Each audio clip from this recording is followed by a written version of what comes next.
देखिए, जो नोटिस आ रहे हैं वो अधिकतर नोटिस वो आ रहे हैं अंडर सेक्शन 160 और 91 के। ये इन्वेस्टिगेशन ज्वाइन करने के लिए है कि केस उन्होंने FIR नंबर दे रखा है, उसके सेक्शन दे रखे हैं, किस थाने में है, कौन इन्वेस्टिगेशन कर रहा है वो दे रखा है। तो ये नोटिस लगातार आ रहे हैं और इसमें जो एक साजिश मुझे नज़र आ रही है कि जितने भी ट्रैक्टर आए या जितनी भी गाड़ियाँ आई, ऐसा नहीं कि ट्रैक्टर बाकी किसी की गाड़ी भी हो, उनको भी नोटिस लगातार ये भेजे जा रहे हैं। और मैं जहाँ तक समझ पा रहा हूँ, जब मैं आया था उस दिन तो मेरी गाड़ी की भी उन्होंने फोटोग्राफी की। जितनी भी गाड़ियाँ हैं जो आई है, वहाँ पे डाबर फैक्ट्री के सामने ही जो बैरिकेड लगा रखा था, वहीं पे कैमरा पुलिस ने लगा रखा। तो जो गाड़ियों के नंबर उसमें जो आते गए, जितनी भी गाड़ियाँ, मुझे लगता है उन सभी को नोटिस जाएंगे धीरे धीरे करके, चाहे जितनी भी हों। तो ये एक बड़ी साजिश है, क्योंकि आप ज़्यादा से ज़्यादा उनको ले सकते हैं जो अगर इसमें कहीं इन्वॉल्व हो, पर आप किसी को भी, या खड़े हुए भी जो ट्रैक्टर वगैरह थे उनके भी नंबर लेके पुलिस ने ये सारी सब चीज़ें की हैं।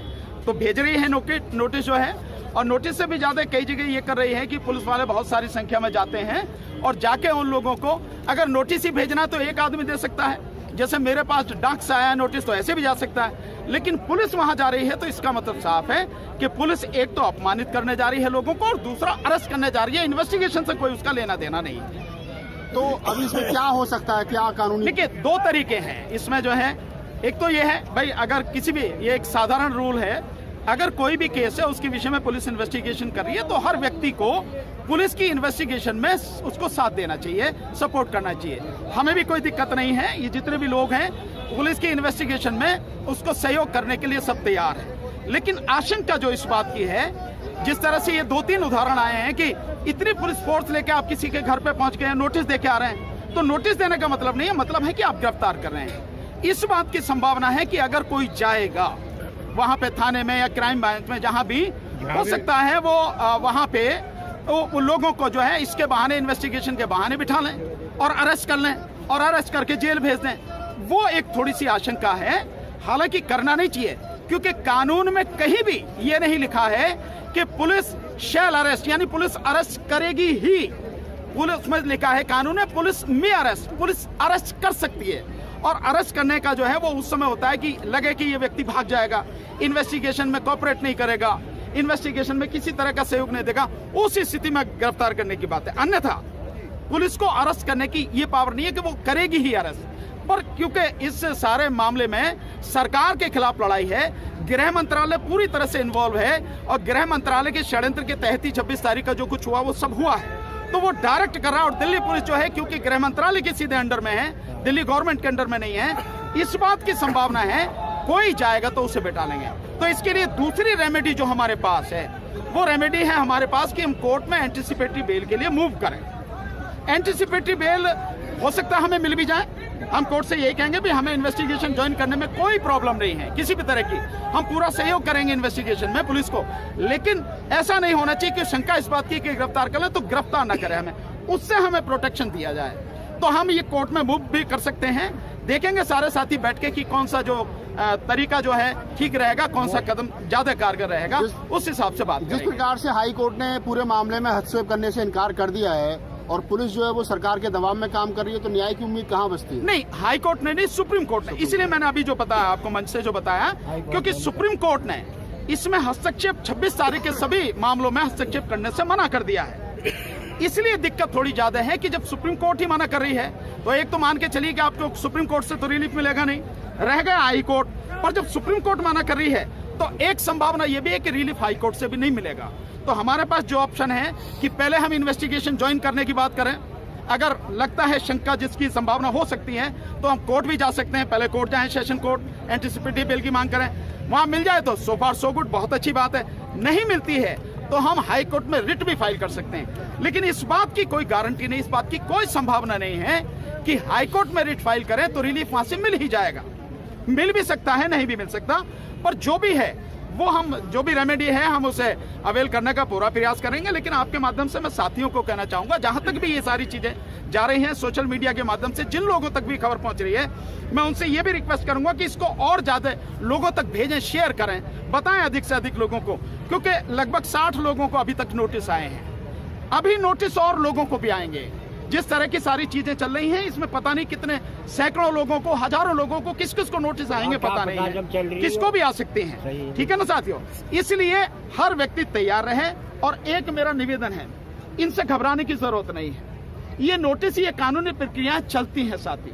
जब आंदोलन होता है और सरकार के खिलाफ आंदोलन होता है, सरकार उसका दमन करने के लिए सारी चीजें अपनाती है, सब कुछ काम करती है जो उसके हाथ में होता है, ये दबाने की कोशिश करती है। पर अगर आपको इन सब से डर लगता हो, पुलिस से डर लगता हो, जेल जाने से डर लगता हो, गिरफ्तार होने से डर लगता हो, तो फिर आपको आंदोलन में आने की जरूरत नहीं, फिर तो घर बैठना ही जरूरी है। फिर आप घर बैठिए, आराम करिए। लेकिन जब आप आंदोलन में शामिल हैं, ये कुछ भी हो सकता है। आपको ध्यान है, इमरजेंसी के दौरान कितने ही लीडर्स, जो चाहे आप देख लें अटल बिहारी वाजपेयी हो या लालू प्रसाद यादव, जिन कितने लीडर थे जिनको जेल में डाला गया उस दौरान, ये सारे के सारे लोग जेल में रहे। ठीक है ना। हाँ, आपकी बात स्थिति थोड़ा सा अलग है कि ये सरकार ज्यादा क्रूर है, ज्यादा ये सरकार जो है अन्याय और अत्याचार करने वाली सरकार है, घातक सरकार है। फिर भी कानूनी प्रक्रिया जो भी है उसको हमें समझने की जरूरत है, इससे घबराने की जरूरत नहीं। इसलिए कोई व्यक्ति इतना हिम्मत ना हारे कि यार मैं सुसाइड कर लूंगा, क्योंकि अभी जैसे मैं आया, हमारे लीगल सेल में एक साथी कहने लगे कि मैं सुसाइड कर लूंगा, तो मैंने कहा जल्दी करो आप। अगर मरने से समस्या का समाधान हो जाता है तो आप तुरंत मरो। आप मरने से किसी भी समस्या का समाधान नहीं होता, हमेशा लड़ने से समस्या का समाधान होता है, संघर्ष करने से होता है। और मैं आपको यूं ही नहीं कह रहा हूं, ये नोटिस मुझे भी आया है, ये नोटिस मेरे पास है, ये मेरे नाम से नोटिस है, तो ऐसा नहीं है कि किसी और को आया है। और केवल मुझे नहीं, हमारे कितने ही एडवोकेट को भी ये नोटिस आया है। ये नोटिस आप देखें, ये मेरे ही नाम से है, भानु प्रताप सिंह, ये नोटिस जो है। तो जब मुझे, और मैं तो खुल के बोल रहा हूं सरकार के खिलाफ, मैं किसी बात से घबरा नहीं रहा, उसकी धज्जियां तबीयत से उड़ा रहा हूं, तो इन सारी चीजों से घबराना नहीं है। जेल जाएंगे, जेल जाने में कोई दिक्कत नहीं है, साथ जाएंगे, वही रोटी खाएंगे, चिंता वाली बात नहीं है। सही बात है। लेकिन ये भी हो सकता है कि जेल ना जाना पड़े, हो सकता है हमें कोर्ट से बेल मिल जाए, हो सकता है कोर्ट हमारी बात को समझ ले और समझ के हमें रिलीफ दे, कुछ भी हो सकता है। लड़ने से पहले मरने की बात करना, मैं समझता हूं इससे बड़ी कायरता कोई नहीं होगी। और जो व्यक्ति ये सोचता है कि वो व्यक्ति आत्महत्या करेगा, उसे पहले ये सोचना चाहिए, आत्महत्या की सोचने से पहले, कि तुम्हारे बाद जो तुम्हारा परिवार रह जाएगा, तुम्हारे बूढ़े माँ बाप, तुम्हारे भाई बहन, तुम्हारे बच्चे, तुम्हारी पत्नी, ये जो लोग रह जाएंगे, इनकी जिंदगी कैसे बीतेगी, इन पर क्या गुजरेगी, इसको भी सोचना जरूरी है। अगर उस सब के बाद भी लगता है कि सब सारे मेरे परिवार जाए भाड़ में, मैं तो सुसाइड कर रहा हूं, मेरी समस्या का अंत हो, तो मैं यही कहूंगा जितनी जल्दी हो सके सुसाइड करो, कोई चिंता वाली बात नहीं। वकील साहब, एक आखिरी सवाल चलते चलते, सुप्रीम कोर्ट के पर ऐसी क्या मतलब मजबूरी है कि उसने पूरे मामले में हस्तक्षेप करने से इनकार कर दिया, क्या रहा होगा? मैं नहीं जानता कि क्या मजबूरी है, लेकिन सरकार के दबाव में मैं उसका गैस जो कर सकता हूँ वो इस तरह से कर सकता हूँ, क्योंकि जब पुलिस सुप्रीम कोर्ट के पास गई थी 26 तारीख के लिए कि भाई इसको परमिशन न दी जाए, इसको रोका जाए, तो कोर्ट ने मना कर दिया था कि भाई ये पुलिस का मामला है, ये शासन प्रशासन का मामला है, इसमें हम हस्तक्षेप नहीं करेंगे। क्या पुलिस को हम उसकी ड्यूटी बताएं?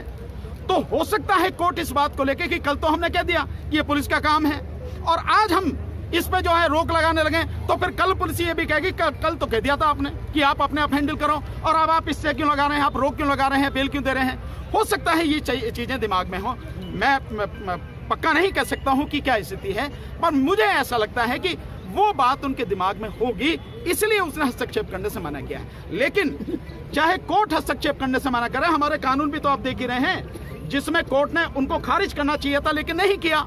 उसमें भी जो कमेटी बना दी उसने संशोधन की बात कर रही है, केवल स्टे दिया है, जबकि खारिज करने थे वो कानून। तो कोर्ट तो तब भी वही काम कर रही थी। मैं समझता हूँ कोर्ट से हमें बहुत ज्यादा इस तरह का उम्मीद रखनी भी नहीं चाहिए, पर जो भी कानूनी प्रक्रिया है, जो भी न्यायिक प्रक्रिया है, हम उसका पालन करेंगे, उसके हिसाब से चलेंगे।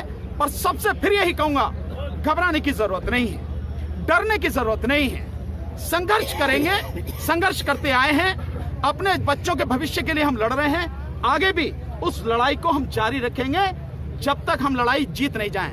हाँ, एक बात मैं जरूर कह सकता हूं, कोई भी व्यक्ति परेशान ना हो, मुकदमे चलते हैं। मैं आपको एक उदाहरण अपना बताता हूं, मेरे खिलाफ एक और मुकदमा हुआ था, पता नहीं मैंने आपको बताया नहीं, मुकदमा हुआ था मेरे खिलाफ, 5 साल बाद सरकार ने अपने आप वापस ले लिया मुकदमा। ये सब चीजें चलती हैं, राजनीतिक और सामाजिक आंदोलन का अभिन्न अंग है। धन्यवाद।